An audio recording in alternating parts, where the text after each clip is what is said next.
If it ain't tight, it ain't right. That's what I have to say. And you can apply that any way you want. But we are going to be fighting in tight spaces, and it's gotta be tight. And the moves gotta be tight, and your decision making's gotta be tight, because this game apparently gets hecka hard.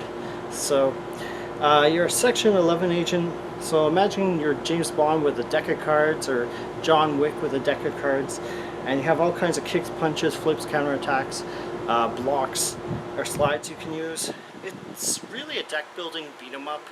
I'm not sure so much about the beat 'em up, but I guess that's like, it's an action game, I guess, more than a beat 'em up. And yeah, so you're acting as like apparently a bodyguard of VIPs. I don't know if there's any dialogue. I don't remember there being any. And you're a bit like James Bond or John Wick, and it's like John Wick Hex or Slay the Spire or apparently Into the Breach. The electronica music really fits like the Secret Agent theme. I couldn't imagine any other type of music. Mostly the black and white theme is excellent. There's some red and maybe other colors from what I remember. There's customizable decks in this game for different play styles. Upgrade your moves, you know, find new missions on a daily basis, which I didn't really try. I had my fill after like the first few stages. I found the game was pretty fun.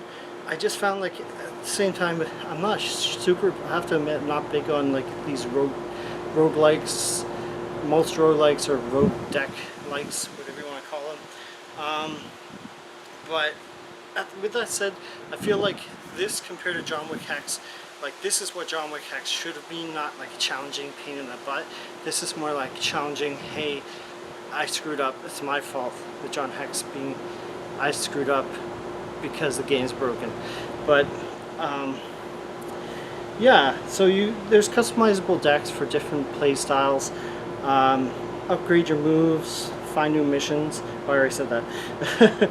Luck is a huge factor, I feel like, and it's kind of like John Wick Hex, but like the game, it seems to be random and you have to play the game a certain way, I feel like at times, so that's kind of a detriment. And luck really determines how the match is won, whether it's going to be in disgrace or in your favor.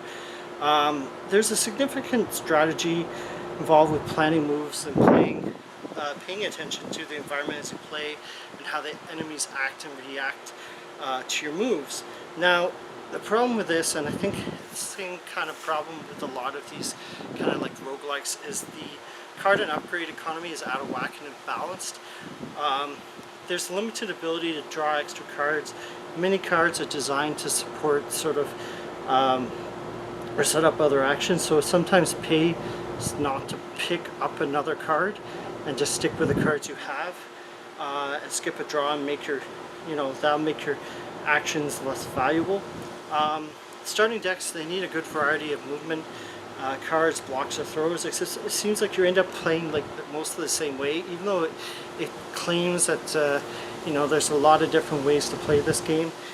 It seems like certain play styles will get you all the way to the end and even to the bosses, which obviously play cheaper than regular characters. Yeah, so it seems like you're mostly playing the same way. You're using counter attacks less, and not really so much.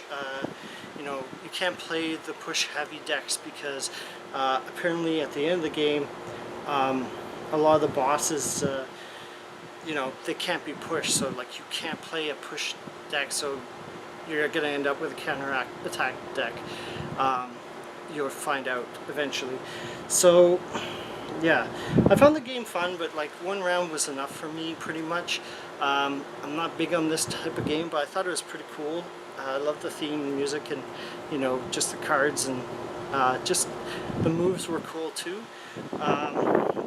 So others found this addictive. I didn't really find it addictive. As I said, I played a little bit.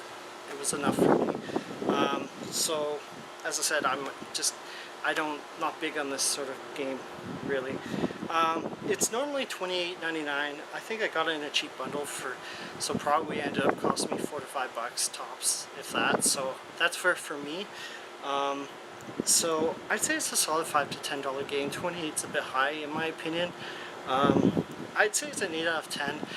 Obviously the card system seems to be imbalanced, and you know, just make sure this is the type of game that you enjoy, and like the matches can take some time, so you definitely need to be patient playing this game. So keep on fighting tightly and keep on gaming and keep it tight.